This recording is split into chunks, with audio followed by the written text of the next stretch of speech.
5 شخصیات ایسی ہیں جو دنیا میں بہت زیادہ روئی ہیں۔ سب سے پہلے جناب آدم علیہ نبینا علیہ الصلوۃ والسلام، آپ بہت زیادہ روئے ہیں، اتنا زیادہ روئے ہیں جب جنت سے زمین پر بھیجے گئے، اتارے گئے تو 200 سال اور 300 سال کا ملتا ہے کہ آپ زمین پر آنے کے بعد روتے رہے۔ ان کے بعد جناب یعقوب علیہ السلام جناب یوسف علیہ السلام کے فراق میں تقریباً 40 سال تک روتے رہے۔ ان کے بعد جناب یحییٰ علیہ السلام خوف الہی میں اتنا زیادہ روئے کہ اتنا زیادہ روتے کہ آپ کے رخسار کا یہ گوشت گل کر زمین پر گر گیا اور نیچے سے داڑھیں نظر آتی تھیں۔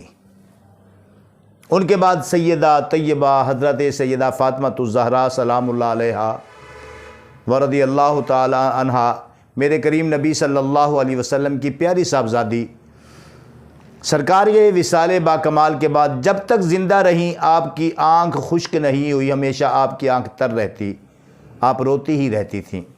ان کے بعد امام زین العابدین، معرکہ کربلا کے بعد آپ اتنا روتے، اتنا زیادہ روتے کہ آپ کے سامنے تشت رکھا جاتا، جب وہ آنسوؤں سے بھر جاتا تو باہر جا کر انڈیلا جاتا۔ ایک بار آپ کے صاحبزادے، آپ کے بیٹے امام باقر نے پوچھا کہ بابا ہر وقت آپ روتے رہتے، اس کی کیا وجہ ہے؟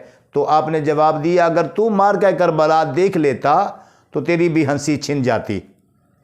پہلے ہیں جناب آدم علیہ نبینا علیہ الصلوۃ والسلام، بہت زیادہ روئے جب جنت سے زمین پر اتارے گئے۔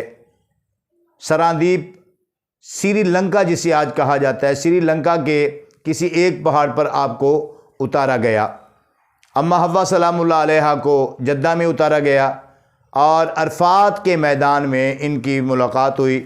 عرفات کے میدان میں جناب آدم نے وہاں پر پہچانا حضرت اماں حوا سلام اللہ علیہا کو، اسی لیے اسے عرفات کہا جاتا ہے۔ آپ 200 سال یا 300 سال تک روتے رہے، یہاں تک اللہ احکم الحاکمین نے اپنی لا ریب بے عیب کتاب میں ارشاد فرمایا، فَتَلَقَّىٰ آدَمُ مِن رَبِّهِ کَلِمَاتٍ فَتَابَ عَلَيْهِ، ہم نے آدم علیہ السلام کو چند کلمات طیبات القاء فرما دیے، کلمات سکھا دیے، اور حضرت آدم علیہ السلام نے اللہ کی بارگاہ میں ایسے دعا کی، اللہم انی اسألک بحق محمد فاغفر لی، اے اللہ اس میں محمد کا واسطہ میری دعا کو قبول فرما لے۔ تو کیا کسی نے خوب کہا ہے کہ گر نام محمد را نہ یاورد شفیع آدم، نہ آدم یافتے توبہ، نہ نو از غرق نجینا۔